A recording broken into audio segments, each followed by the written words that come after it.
overthrow or change democracy in America and put Biden in power. And they were very open about that narrative. We saw narratives like Sharpiegate in Arizona, where the claim was that Sharpies caused ballots not to be counted, and therefore, they were nullifying votes. And that started in Arizona and pretty small, but then grew to other states. And as Harri raised, even states that don't use Sharpies or even have that type of equipment, it didn't matter because the confusion around how do we do it here, what's this look like, allows for that. When you have 8,800 election jurisdictions across the United States, the decentralization I view as a positive, but it makes it hard for consistent messaging, right? It makes it hard for clear, concise messaging to voters, and that allows for some of those narratives to take hold. Dave, can you talk a little bit about what is Cyber Command and the National Security Agency's role in this? Sure. Thanks, Bryson. So as I mentioned at the start, we're focused on the away game, right? We're trying to figure out what the Russians, Chinese, Iranians are doing. There's always going to be a lot of conversation online, and that's healthy. But we always want to keep foreign covert influence activities out of our domestic space. So our whole job was just about trying to figure out what they were up to. I thought the previous kind of discussion here about disinformation, misinformation was a good one, because it really makes me think about how some of this stuff has evolved over time, both how the adversaries have been conducting their campaigns, and then also how we counter them, right? So in terms of the evolution, I think, in 2016, we saw kind of the hack and leak. We've seen, more of the, generated propaganda. And sometimes that was easy to detect because, the English wasn't that great, where they've more gone to more amplifying domestically generated content, right? So they have content producers out there. There's people arguing online, so they could just kind of play a lot of that stuff up. So, NSA and Cyber Command, we, trying to evolve with them in terms of how we counter those threats. I think we saw a lot of great, work done in terms of, exposing activities, getting things to social media companies through the FBI based on, insights a lot of times that we would have, and taking down some of these, influence networks before they could really get off the ground in many cases.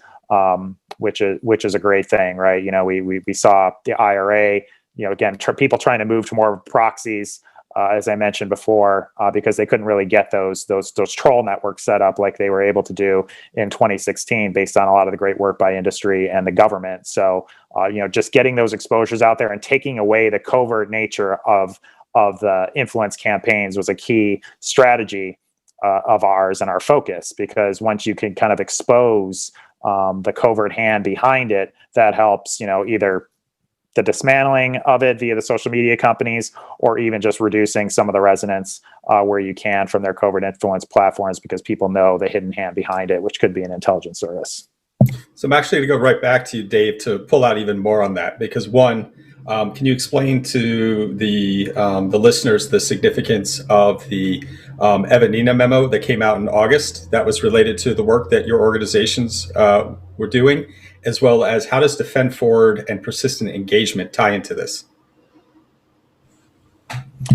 Sure. I think for 2020, we really saw the power of exposure. There's always like some legitimate concerns about when you don't want to do the adversary's job for them, right? Shining a light on a nascent effort or something that isn't getting much traction. Are you worried that might ultimately amplify a narrative? But in 2020, we really defaulted to exposure, but this could really happen in a variety of ways. It could happen, in terms of giving information to a social media company who could dismantle a network relatively unnoticed, all the way to public announcements. And you saw the public announcements even come in a variety of forms.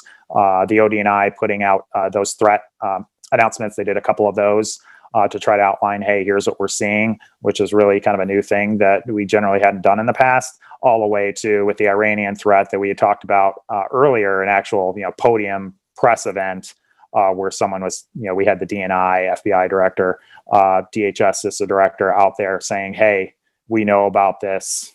Let's expose it to make sure we can inoculate people from the threat. We know from an intelligence community perspective that comes with some risk. You could lose some insights, but in my opinion, that introduces a bit of healthy skepticism in a lot of ways in the public sphere. So, for the perception hack, for example, that Iran tried to do, putting something like that out there, if someone tries to run something similarly, you hope that the fact that we have exposed that this was an adversary trying to do that if something did occur like that again in the future, if we didn't even have intelligence insights on it, people would at least, take it with a grain of salt and look a little bit more into it instead of taking it at face value. Maggie, coming to you, have we overestimated the impact of misinformation, and does this tie into any concerns about what deepfakes really mean? Well, I can't speak to the deepfakes as much, but I've seen credible arguments that misinformation may be sucking some of the oxygen out of the room for actual election security, what's the word I'm looking for here? Improvements, reforms, only because, it's sexy. Journalists can really grasp it. They live on Twitter, so they see the Twitter misinformation. Everyone kind of gets it. But the problem is that I've seen, again, I'm giving a more credible argument that others have said. I'm not the originator of it, but because misinformation can begin somewhere overseas, but then be picked up domestically, how do you exactly legislate against it? How do you exactly penalize people for it, especially if they believe it? And that's one point, which is you can't, freedom of speech, even if it came from the Russians originally, you can't necessarily stop it once somebody domestically picks it up. Second, how much is it actually changing votes is a question, because when can you exactly pinpoint when somebody changed their mind on who they were going to vote for? If they were already partisan aligned, it may have simply reinforced what they were already going to do. So again, how do you pinpoint exactly when interference of hearts and minds occurred, and how do you legislate against it? How do you stop it? And I leave that to experts who know like misinformation, disinformation much better than I do. And the fear is just that we, want to do things more along the lines of, risk limiting audits and improving the security of the machines and the integrity and the transparency of the election, informing people on how the process works and how to get involved and how to, show them with facts and evidence, how the election is secured and that it is secure. And when but that's a little bit more plotting. It's a little less sexy. It's kind of just, very day-to-day, very material, hard work. And so maybe there is a fear that the attraction of misinformation is sort of like this sexy, scary, problem versus the actual work that needs to be done may be at odds. But again, I would leave that to experts in misinformation to go more into detail in, and I wouldn't necessarily say that, there isn't the threat from misinformation. SJ, you were nodding your head? Oh, God, yeah. One of the best responses I've seen to misinformation is to actually produce a better information ecosystem. I think it was Matt who said that misinformation thrives when there's confusion. It also thrives when there are deserts, so where information isn't. So I would absolutely agree that if we're talking elections, securing the rest of the election system, being seen to secure it, being able to tell that story is as important, more important than dealing with this disinformation, misinformation. So yeah, I know I'm saying my job shouldn't exist, but I'm with you at Maggie.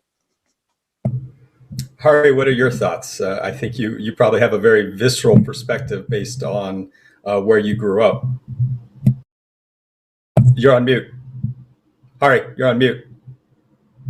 Yes, I come from Finland, which is the longest land border between Russia and the Western world. And also, of all the weirdness, since 2017, some of the biggest in-person meetings, including this summer, of QAnon outside of US happened in Finland for whatever reason.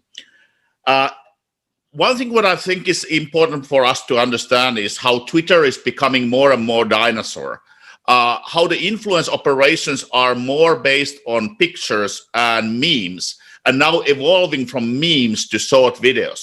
Because your brain, our monkey brain, is faster to convey emotions from the picture. Before you even have seen the first word and your brain have even processed the first word, the picture is already triggering an emotional response. At the same time, sharing memes gives us an addiction. It's wonderful to share things which agree with me, and it gives, when we look the chemistry of brain, we see immediately the chemistry response in the brain, the good feeling coming from sharing memes. So when we look the influence operation, when we look to 2016 Cambridge Analytica, how they were starting to do the psychological graphics analysis, but that was an infancy. 2018, we see the call to action, how a domestic misinformation campaign was organized from probably outside. We see how that works and how the call to action in memes work. And now we see that progression towards the short videos. For example, YouTube is very bad tool for short videos because it has advertising in front. So we have a lot of issues where we have to look how this whole process is evolving. Other very interesting insight came accidentally when Parler's videos were exposed and downloaded, 1.1 million of them. And when you look the metadata of that, you see how much of how big part of the video content there is not where the video content seems to be. When you look the metadata, you see the creation outside of US. And you see how the content clearly is manipulated. It's not what probably the post. I haven't looked the post. I'm just looking the metadata. So you see the pattern of video creation for a political influence purposes to be outsourced, and how we can see the increase of that material being produced outside of the United States. Matt, how does the domestic side of U.S. government handle this problem? Yeah, not well all the time. It's a huge challenge, right? As Maggie raised earlier, you have significant First Amendment questions around sort of how the federal government or any government's going to monitor and track all this. And so as I look at the response and really preparation for this election, it was twofold. One is the FBI, Dave's team, others working very closely together to understand adversary both capability and activity, and to do everything they can to either limit it or suppress it. And Dave did a great job describing the work that went on there. And around no other issue that I've experienced has the federal government worked better than around this 2020 election in the way that we were able to collaborate.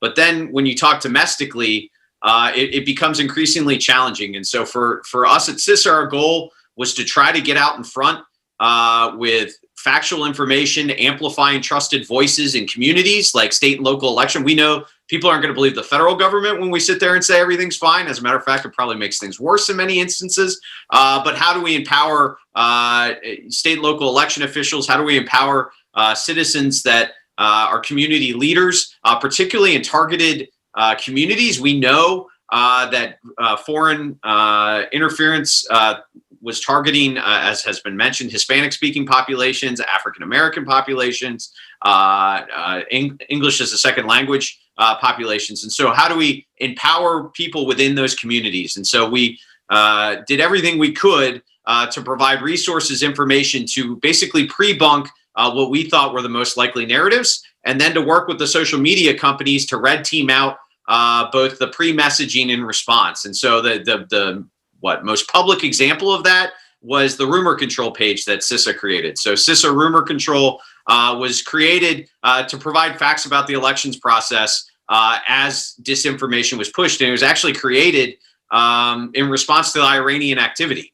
So part of the Iranian activity was a claim that basically we know how you voted, and if you vote this way, we're gonna commit some act of violence against you. And so CISA Rumor Control, the first rumor up was no. Here in America, we have a secret ballot. They don't know how you voted. That's emerged around the election, whether it was about the rigging of machines, hammer and scorecard, which was basically a fictional CIA program that was flipping votes either by the CIA or by a foreign government, things like that. And so We tried to get out in front with narratives, tried to understand with the changes in the process what the most likely narratives were, and then empower those with voices that were trusted, not us necessarily, to speak out and engage the electorate. Did it work? I think there's some really good research questions to really engage on that. What we've seen is that trust in a person's local election official has remained relatively high in the aftermath of this election, but nobody trusts everyone else's election official, right? So we do a great job here in Ohio, but those knuckleheads across the country in Colorado, clearly we can't trust them, right? And so we continue to see that be a narrative. And I think Harri, I think Maggie and SJ have all hit on it.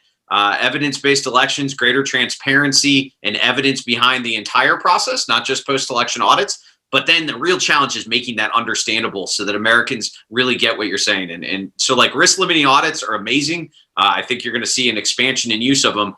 Do they mean anything tangible to an American that doesn't understand the process? What is a risk limiting audit? Why do I have to understand what this is to trust the process? And I think that's part of the challenge in front of us.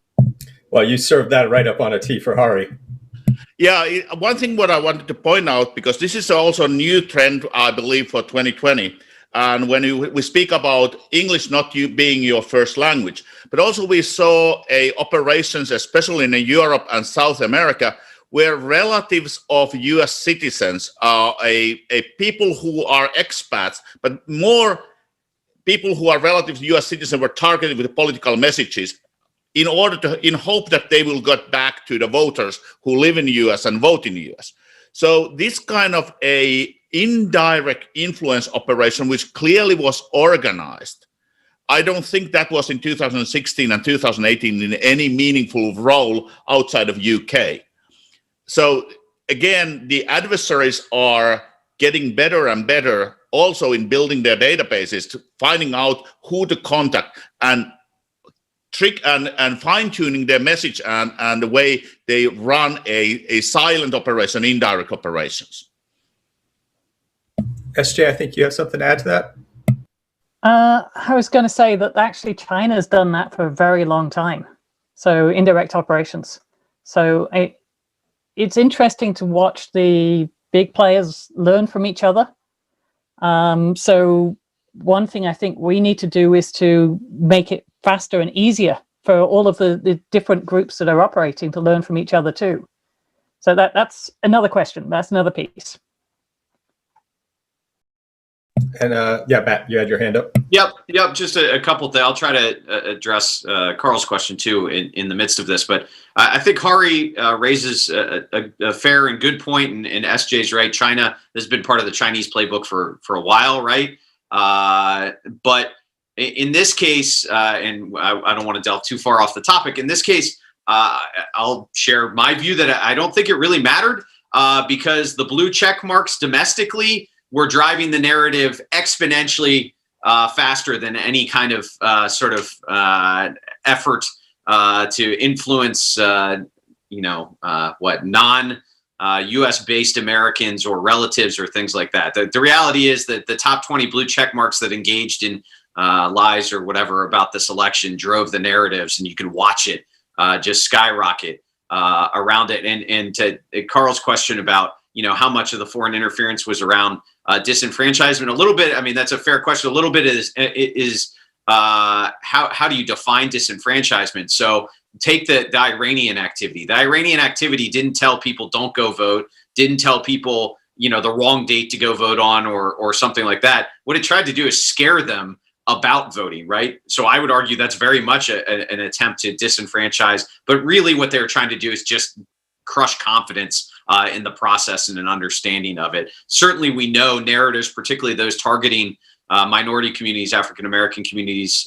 We saw it in 2016 that the Senate Intelligence Report did a great job laying this out to cause doubt or to cause people to think their vote won't be counted or they shouldn't bother voting too. So it's part of the playbook. It's part of the narrative to try to disenfranchise proactively by just kind of crushing people's spirit to engage in the process. And that's, obviously a killer for democracy as well. Maggie? Sure. Just on the disenfranchisement stuff, just the question around, were people being told, oh, don't bother voting? I saw a little about this in the wild, and it goes back to that idea that, these seeds were planted in 2016. And what we're seeing in 2020 is the domestic fruit of that, where people think they're being really erudite and, and very fair-minded when they say, well, if you don't believe in voting, you don't have to. And I was like, well, actually, we went back and looked at 2016, Russia, and one of the actual Russian campaigns, targeted at men of color was, both sides are corrupt, neither side cares about you, so you shouldn't bother voting. So I was like, and I would get quite personally very mad at those people saying, hey, I know it sounds very reasonable. I know it sounds very sensible to say you don't have to vote if you don't want to, but be aware you are quoting Russian propaganda right now. And so, yeah, likewise, I think the biggest disenfranchisement campaign we saw again in the 2020 cycle was probably the Georgia Senate race. And again, that was domestic, saying it's all corrupt, so don't even bother. And of course, as election security experts, it's something we've been thinking about, dealing with, talking about for as long as I've been in it and before that, which is how do you raise concerns without making people believe that they've been disenfranchised, and saw some of that research used for evil, I would say, in the Georgia Senate race, of people just saying don't bother. Okay, so I'm going to throw this from the audience to the panel. So whoever raises their hand first for it. How much foreign influence campaigns and or direct interference had the intent of voter disenfranchisement? So we're going beyond attribution to motive.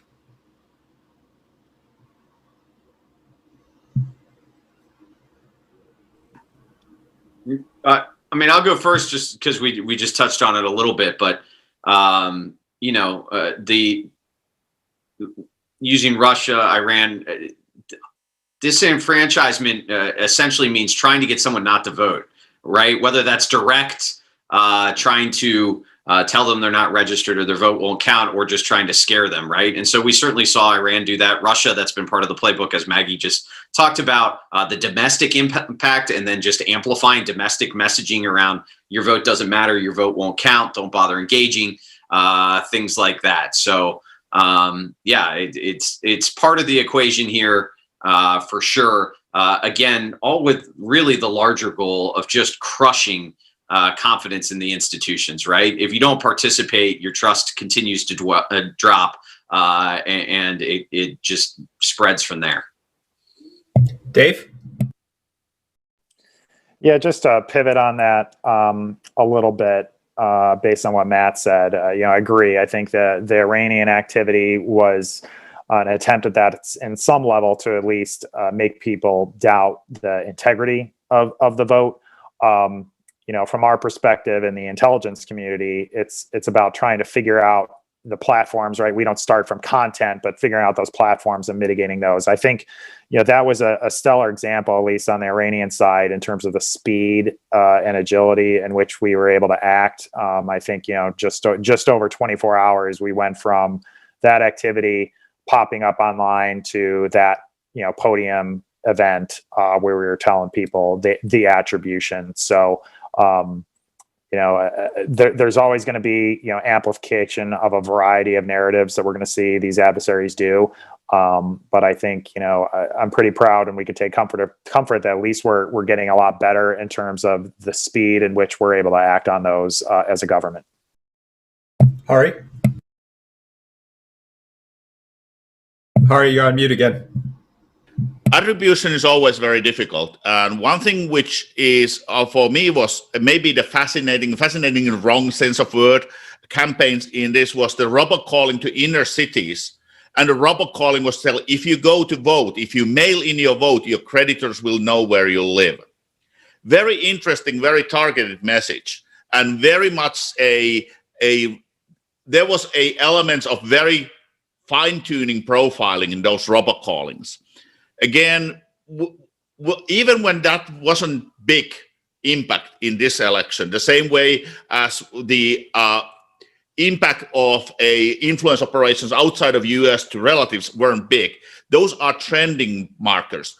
This is something we have to start to watch for 2020 and 24, because they are clearly a test balloons. And if they were successful, which I don't know how successful they are, if they were successful, we will see the rise of these, and this trend line will continue.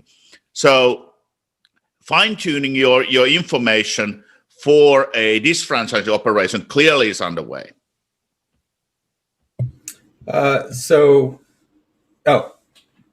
Matt, you're going to come back to a question related to that about rumor control and narrative control. Who controls that? Is that something that citizens can look at to debunk the rumors they've heard?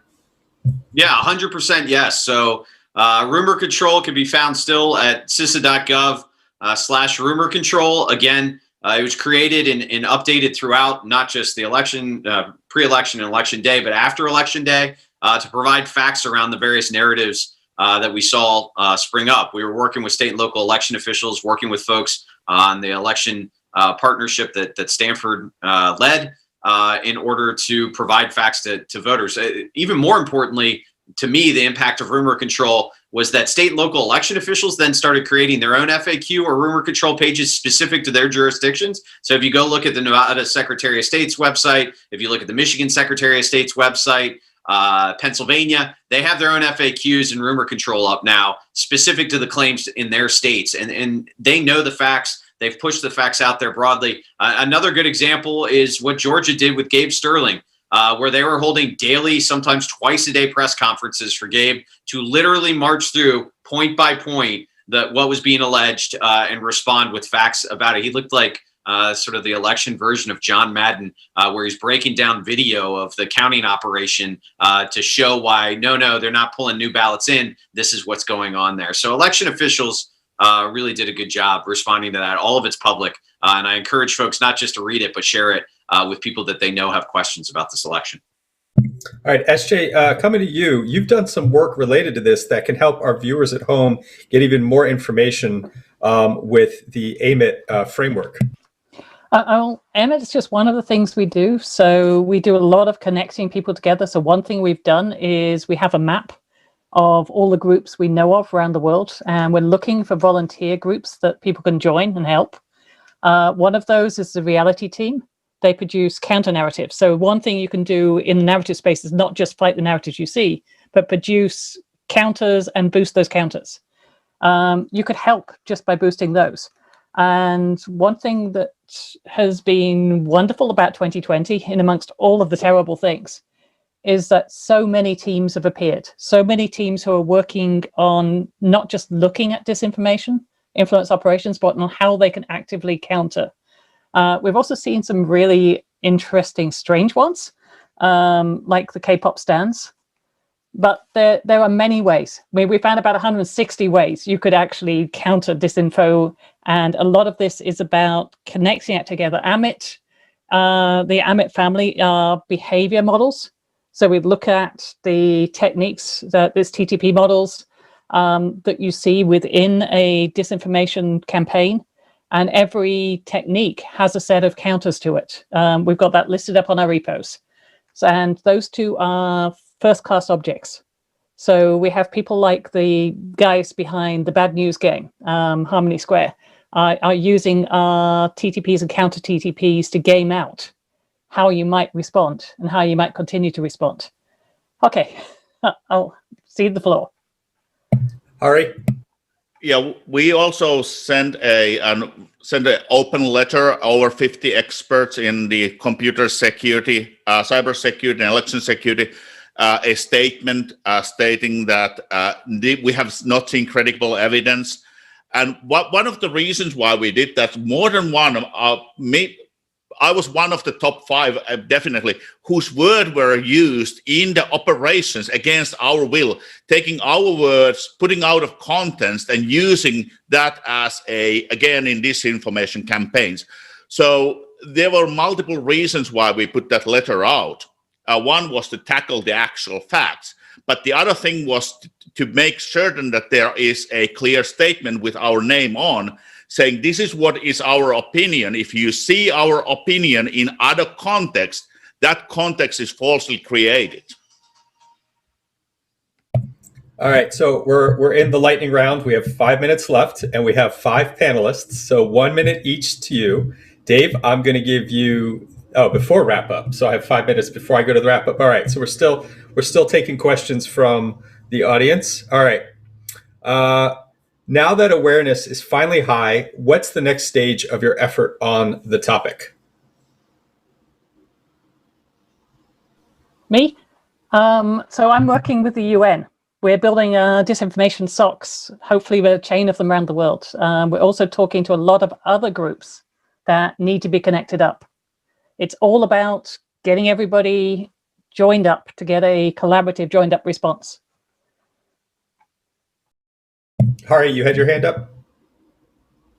It was just leftover, but yeah, I mean, one thing what we need to do is to put down a realistic information of what to expect. For example, FBI every year says, gives us statistics how long it takes from breach to detecting breach and reporting the breach. That's about 350 days. So we have to have a clear understanding what are expected timelines. If something would happen, what would be the expected timeline for that to uncover in a real fact-based world, not a rumor-based world? Basically, if something happens the day of, or if within 12 hours, it cannot be true because nobody actually could have been having time to investigate and gather the facts and do the analysis. All right, I'm going to go to Matt, put him in the hot seat. Even though you are not currently in a government role, you're the closest I got to blaming domestic government for this, tied to our question from the audience. And this person notes, I have no confidence in the "we investigated ourselves and found nothing wrong" coming from nearly every state that had questionable conduct. Yeah, so not an uncommon sentiment. And frankly, you shouldn't have to just trust someone saying that, right? We need to offer both transparency and evidence to allow folks to have confidence. And how's that happen? Well, one is in every state, you have bipartisan teams that monitor the election. So in my home state of Ohio, literally, you cannot open up the warehouse to go near the voting machines without a Democrat and a Republican going in together. You cannot handle ballots without a Democrat and a Republican handling ballots together. The polling places are bipartisan, so that you don't just have one party, one group, just the election officials participating. And that's true for the post-election canvass and post-election audits. But we have to do, I think, more to offer greater confidence and transparency through evidence. So it's not just someone standing up there saying, trust me, but in fact, here's our chain of custody logs, here's our ballot manifests, here's how we hand audited the ballots. So Georgia hand audited, literally hand counted more than 5 million ballots. But what additional evidence can we push in order to give citizens the confidence they need that the loser lost? And that's going to take investment. And I know money is a constant, but we haven't invested in American elections in the way that we need to. And that doesn't just fall at the federal level. It falls at the state and local level too. Election officials need regular funding to be able to carry out those activities, to offer greater transparency and to engage the public so that they don't have to take someone's word for it. In fact, they could just look at the evidence themselves and have confidence. Okay, Fed. Well, we're not going to just take your word for it. We're going to go to Maggie, who is actually on the ground as a part of this. Yeah, I mean, I will sort of echo something I said earlier, which is that, which is that there are the Republican and the Democrat, looking over each other's shoulders thing, which I guess just shows you how entrenched our two-party system is its own concern. But look, the problem is, what are you going to do when somebody doesn't want to accept the evidence, right? One thing I pushed back against was partisan voices on, either side saying,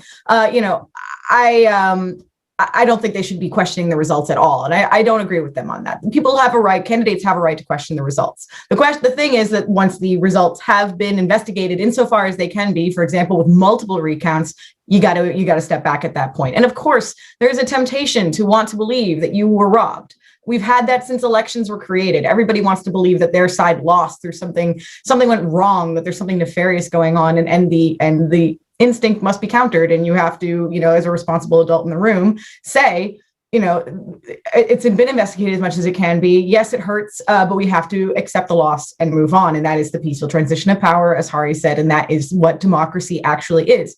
I think my one counter to despair on that point is these are problems we've had since democracy was invented. People have understood since democracy is invented that there is going to be sides who are sore losers.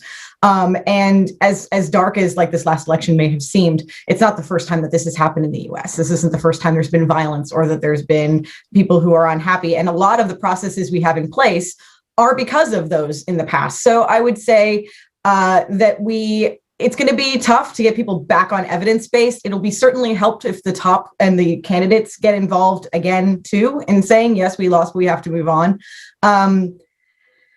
But I like I said, I've been part of the awareness raising for 10 years, and I'm really quite curious to see how steps will change going forward. Now that we don't really need to raise awareness anymore, everybody's pretty aware. So how do we actually shore up that trust again? How do we chlorinate the pool of trust, and get it clear again so people trust what they see? Sorry, that was a bit rambling. All right, we're in the lightning round to wrap up. Each of you has about a minute. Dave, we're going to start with you. All right, we've done the autopsy on what's happened. We've answered questions from the audience. What's next, and what would you ask of the audience or of anybody else to be a part of this? I mean, we're all a part of the citizen. All part of the system. We're all private citizens. So what can we do at the citizen level? What can companies do? What else can the government do? Yeah, I'll take it a little bit of an arc here. You look at 2016, and I think the lesson, at least from an intelligence community perspective, is we need to make this a priority, right? It wasn't a big focus area in 2016, and we needed to work it as an issue. 2018, the lesson was we can and need to confront adversaries in this space.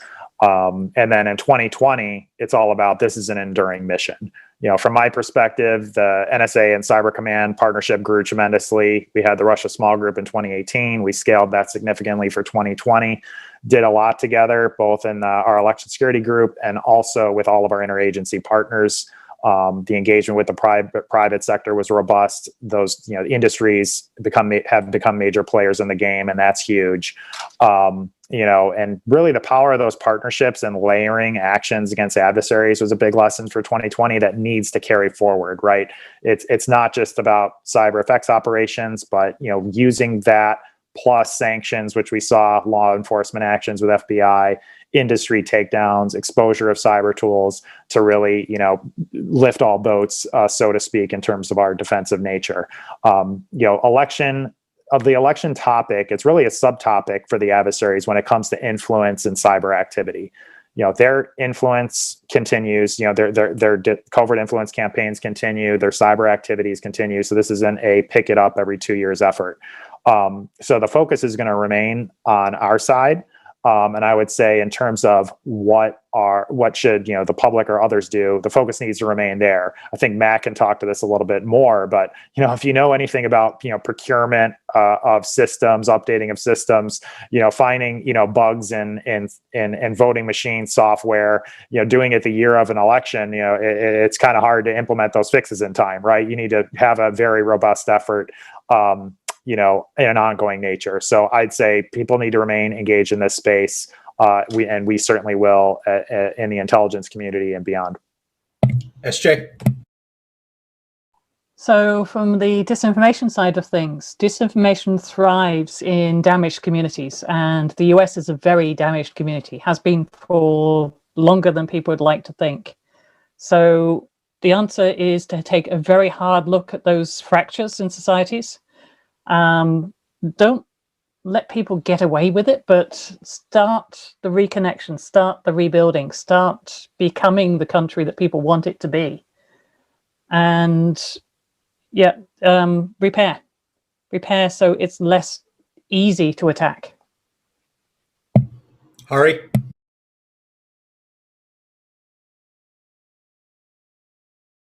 I think the key thing is for us to understand what are the false claims of foreign influence and how do we educate people.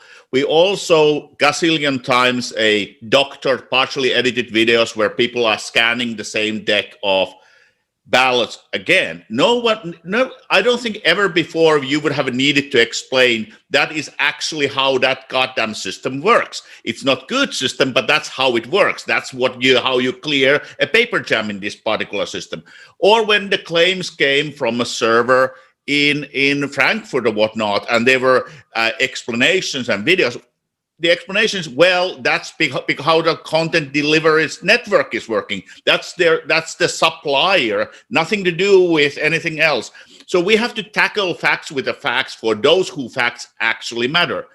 The other part, which I think has been surfing under the the surface is to understand how big part of the domestic activities, the servers and actually the platforms, the domestic activities in private platforms where they were organized were outside of US, whether they were in Russia or Canada.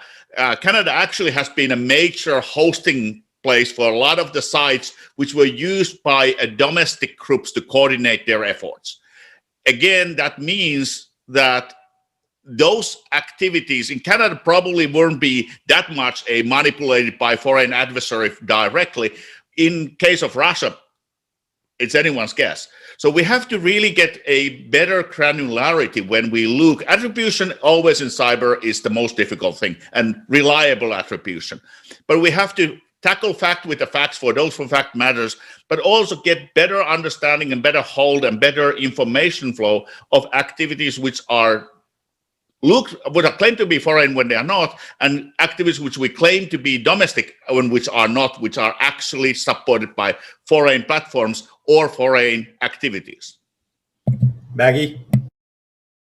Yeah, I think I'll just say again, be a poll worker if you can, or encourage those who are really not really trusting their system or their local election office to be a poll worker. You can see firsthand, you can learn a lot about how the process actually works. But as for what we're going to do next, I wait breathlessly for Matt Masterson and others' Twitter feeds, because I'm just as curious as everybody else here. Where do we go from here? And there's very smart people thinking about it too who don't know the answer. So yeah. And Matt, to bring us home. Well, I'm terrified now if anyone thinks my Twitter feed could solve any of this, unless you like the Bengals and food. That's about the only problem they could solve. A couple thoughts. One is I can't say enough good things about the federal engagement on this in 2020, and I just hope that continued investment and focus on Dave and his team, the FBI folks, others were just laser focused on what we had to do in a way that has never happened before. The rapid declassification or sharing of information has to continue in order for us to respond. But SJ, I think, said it better than I will and said it best. We can't, whether we're talking elections, vaccination, 5G, we're all going to be susceptible to these campaigns, this misinformation. We're going to continue to see it thrive if we don't begin to deal with the larger problem that we have societally, where there is a demand for misinformation or even lies that feeds what people already have as their existing narratives, instead of working off a common set of understanding and facts. And until we begin to deal with that, which is a longer term effort, it's just going to be whack-a-mole on any given topic with lies, distrust, and it'll continue to spin. So I hope there's investment at the government side, at the platform side, but investment by us as citizens to begin to deal with those fractures, to begin to deal with the lack of understanding and common set of facts. I think SJ said it really, really well, and I appreciated her thoughts on this. And I just note that Harri started this by making an important fact, which is that, in fact, QAnon is apparently a foreign interference operation coming out of his home country. So, Harri, if you could please deal with that. Harri, you have 10 seconds to respond. You're losing your time by being on mute. I'm really fascinated about a work done by a people who are looking where QAnon is actually seeded and how small is the seeding of the information. Those 13,900 accounts in Twitter, which are doing all the seeding of the whole operation. I'm fascinated, and I really want to, in the future, read a total autopsy of the genesis of QAnon. Well, I want to thank all of our panelists, Matt Masterson, formerly of CISA, now at Stanford, Harri Hursti, Maggie MacAlpine, SJ Terp, and David Imbordino, covering all of the range of what is an incredibly complicated topic. And unfortunately, we only had an hour to cover it. Today's focus was a bit more on the foreign side of things, but it's really hard to talk just about the foreign and external influences on the country, because it's how they manifest down at the local level and at the voter level. And there's, of course, this ties to a lot of the ugly things that are part of our history here in this country. On a future episode, we'll be tackling that a bit more, going more into the domestic side. Stay tuned. I think that'll be a particularly spicy podcast coming up. Thank you very much. Honestly, this has been a lot of fun for me and at the same time frustrating because I'm sitting here listening to people who are truly experts, truly know what they're talking about, and they care about it. You care about this so much. And I've been working on this as well. And holding back from talking just to hear what you have to say is the best thing I could have done and also the worst thing I could have done. So I scratch myself all over. I have to talk. But wait, they're saying something interesting. No, I want to see what SJ has to say. So this has been a pleasure to me. And honestly, as a summary from my end, I kind of like how everybody brought us at it from a different direction. Harri kind of I feel like grounded us, telling us what it's actually about and things that are going on. Maggie shared her experience, but then she said, wait, I've actually been there. People say all these lies, and yet this is not true. How do we teach them about this? That's what I took from Maggie, right? David, I kind of took the thing that, these things keep happening regardless. How do we handle this, knowing these things are happening and people will keep believing the lies? He also said many other different things. And the fact that the NSA and Cyber Command and everybody is so engaged in working on this to such a degree shows a maturity that honestly I never would have imagined would happen. And it's happened much, much faster for this than it did after 20, 30 years with cyber, right? And Matt, just understanding what Matt went through, for the last year, I just have to admire him and to look at how the government kind of stepped up.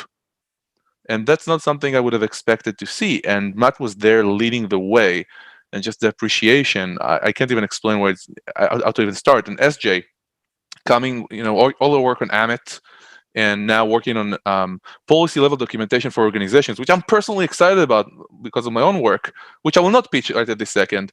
And so wait up for SJ. When is your paper coming out on SOX for this? And of course, you will have to unmute yourself.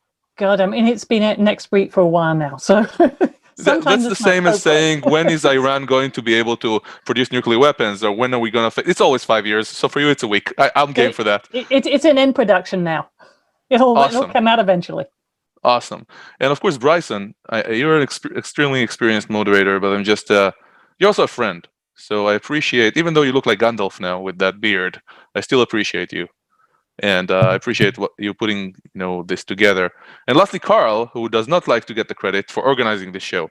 So just thank you. And I will look forward. I can't wait enough to just see the next one. And I promised that I will interfere less. I didn't interfere at all. Okay, everybody put your heads on now. We're all hackers, right? That's the goal of the end of the show. We'll keep talking to you after the show is over for a few minutes to tell you how wonderful you are. But with that, the note started moving to streams. So Facebook, YouTube, we even did Clubhouse this time. So subscribe, because we're going to stop the Zoom thing at some point. Thank you for coming in. Thank you for listening. And that's a wrap.